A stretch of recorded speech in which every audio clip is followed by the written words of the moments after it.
Hi guys, welcome to DIY Solutions UK. Today I have a Porsche Cayenne key, and I'm just going to replace the battery on it. It's a 2009 model Porsche, and see, if you're gonna open this key, hold the key like this and just pull this back cover, and it's gonna open, and the battery gonna come out as well. And see, it's a CR20332 battery. I'm just gonna put the link below in the description, so if you want to buy a battery you can click that link and go to the exact product.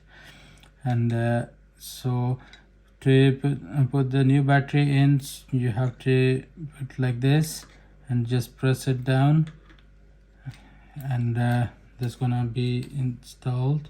Now we have to put the back cover on.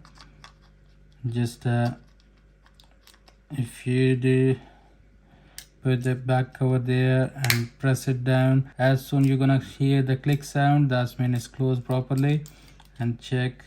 And see guys, if you think my videos are helpful, please don't forget to subscribe my channel, like it and share it.